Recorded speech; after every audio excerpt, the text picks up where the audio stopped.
Hi hello ನಮಸ್ಕಾರ ಸ್ನೇಹಿತರೆ. ಏನಪ್ಪ ಇದು ಏನಾಗ್ತದೆ?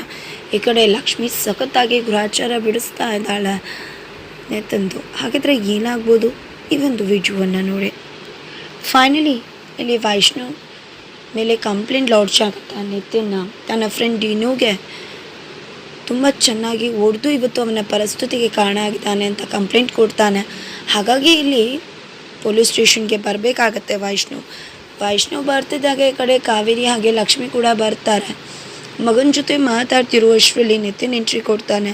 ನಿತಿನ್ ಎಂಟ್ರಿ ಕೊಟ್ಟಿದ್ದೆ ಇದು ಎಲ್ಲದಕ್ಕೂ ಕಾರಣ ನಾನು ಕಂಪ್ಲೇಂಟ್ ಕೊಟ್ಟಿದ್ದು ಐ ವಿಟ್ನೆಸ್ ನಾನೇನಪ್ಪ. ಈ ನನ್ನ ಫ್ರೆಂಡ್ ಇನ್ನೂಗೆ ಹೊಡೆದಿರೋದಕ್ಕೆ ಅಂತ ಹೇಳ್ತಿದ್ದಾನೆ. ಜೊತೆಗೆ ಏನಪ್ಪ ನಿಂದು ನೀನು ಹೆಂಡ್ತಿದ್ದು ಏನು ಕತೆ? ನಿನ್ನ ಹೆಂಡ್ತಿನೇ ತಪ್ಪು ಮಾಡಿಬಿಟ್ಟು ಅವಳೇ ಅವ್ನ ಮೇಲ್ಬಿದ್ದು ಹೋಗಿ ಆಮೇಲೆ ಅವನು ಮಾಡಿದ್ದಾನೆ ಅಂತ ಹೇಳಿಬಿಟ್ಲಂತಲ್ಲ ಅಂತ ಹೇಳ್ತಿದ್ದಾಗೆ ವೈಷ್ಣವ್ ಕೋಪ ಎಲ್ಲಿರುತ್ತೋ ರಪ್ಪಂತ ಹೇಳಿ ಸಖತ್ತಾಗಿ ಗೂಸ ಕೊಟ್ಟು ಈ ಕಡೆ ಪೊಲೀಸ್ ಸ್ಟೇಷನಲ್ಲಿ ಚೆನ್ನಾಗಿ ಹೊಡೆದಾಕ್ತಾನೆ. ನಂತರ ಪೊಲೀಸವ್ರು ಬಿಡಿಸ್ಕೊಳಕ್ಕೆ ಬಂದರೂ ಕೂಡ ಕಷ್ಟಪಟ್ಟು ಬಿಡಿಸ್ಬೇಕಾಗುತ್ತೆ. ಫೈನಲಿ ವೈಷ್ಣವ್ನ ಸೆಲ್ ಒಳಗಡೆ ಹಾಕ್ತಾರೆ. ಇದನ್ನು ನೋಡಿದ್ದೆ ಲಕ್ಷ್ಮಿ ಕಣ್ಣೀರು ಹಾಕ್ತಿದ್ದಾಳೆ. ಈ ಕಡೆ ಕಾವೇರಿ ಅವರು ಇದೆಲ್ಲ ನಿನ್ನಿಂದಾನೇ ಆಗಿದ್ದು, ನೀನು ಡ್ಯಾನ್ಸ್ ಮಾಡೋದಿಲ್ಲ ಅಂತಂದರೆ ಇಷ್ಟೆಲ್ಲ ನಡೀತಿತ್ತ ಅಂತ ಹೇಳ್ತಿದ್ದಾರೆ. ಈ ಕಡೆ ತುಂಬಾ ನೊಂದ್ಕೊಂಡು ಲಕ್ಷ್ಮಿ ಆಚೆ ಬರ್ತಾಳೆ. ಆಲ್ರೆಡಿ ಈ ಕಡೆ ನಿತಿನ್ ಹೊರಗಡೆ ಇರ್ತಾನೆ. ನಿತಿನ್ ಹತ್ರ ಬಂದು ಲಕ್ಷ್ಮಿ ಮಾತಾಡೋಕೆ ಮುಂದಾಗ್ತಾಳೆ. ವೈಷ್ಣವ್ ಅವನ್ನ ಯಾಕೆ ಮೊದಲು ಕಂಪ್ಲೇಂಟ್ನ ವಾಪಸ್ ತೊಗೊಂಡಾಗ ಏನು ಕಂಪ್ಲೇಂಟ್ ವಾಪಸ್ ತೊಗೋಬೇಕಾ? ಯಾಕೆ ಕಂಪ್ಲೇಂಟ್ ವಾಪಸ್ ತೊಗೋಬೇಕು? ಕಂಪ್ಲೇಂಟ್ ವಾಪಸ್ ತೊಗೋಬೇಕು ಅಂದರೆ ನಾನು ಹೇಳ್ದಾಗ ನೀನು ಇರಬೇಕು, ಆಗ ಮಾತ್ರ ಕಂಪ್ಲೇಂಟ್ ವಾಪಸ್ ತೊಗೊಳಕ್ಕಾಗತ್ತೆ ಅಂತ ಹೇಳ್ತಾರೆ. ನಂತರ ಈ ಕಡೆ ಸಿಡ್ದು ಹೋಗ್ತಾಳೆ ಲಕ್ಷ್ಮಿ.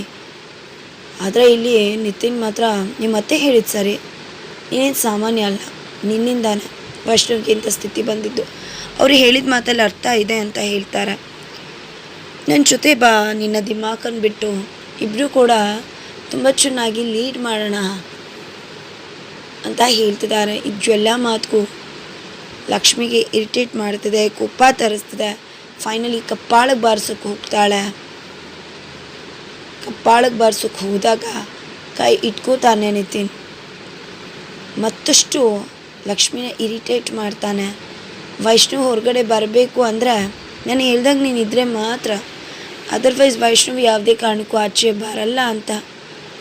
ನಂತರ ಕೋಪ ಎಲ್ಲಿರುತ್ತೋ ತಕ್ಷಣ ಅವ್ನ ಕಾಲನ್ನು ನಚ್ಬಿಡ್ತಾಳೆ. ಕಾಲಲ್ಲಿ ತಕ್ಷಣ ನೋವು ಶುರು ಆಗಿಬಿಡುತ್ತೆ. ನಿತಿನ್ ತಕ್ಷಣ ಅವ್ಳ ಕೈ ಬಿಟ್ಬಿಡ್ತಾನೆ.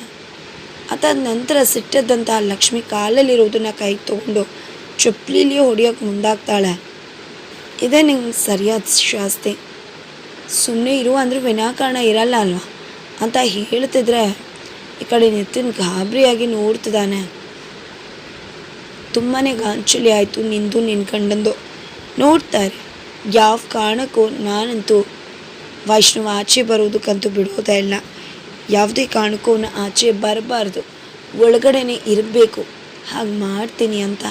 ಈ ಕಡೆ ಲಕ್ಷ್ಮಿ ತುಂಬ ಆಯಿತು ನಿತಿನ್ನಿಂದು, ಸುಮ್ಮನೆ ವಿನಾಕಾರಣ ಆಡಬೇಡ, ನನ್ನ ಗಂಡ ಹೊರಗಡೆ ಬರಬೇಕು, ನೀನು ಮಾಡಬೇಕಷ್ಟೆ ಅಂತ ಹೇಳಿ ಹೊಡೆಯೋಕೆ ಮುಂದಾಗಿ ಹೊಡೆದು ಫೈನಲಿ ಪಾಠ ಕಲಿಸ್ತಾಳೆ. ಹಾಗಿದ್ರೆ ಪಾಠ ಕಲಿತಾನ ನಿತಿನ್? ವೈಷ್ಣವ್ ಹೊರಗಡೆ ಬರ್ತಾನ? ಏನಾಗುತ್ತೆ ಇದನ್ನು ತಿಳ್ಕೊಬೇಕು ಅಂದರೆ ಈಗಲೇ ನಿಮ್ಮ ಚಾನಲ್ನ ಸಬ್ಸ್ಕ್ರೈಬ್ ಮಾಡಿ ಈ ಒಂದು ವಿಡಿಯೋವನ್ನು ಪೂರ್ತಿಯಾಗಿ ನೋಡಿ.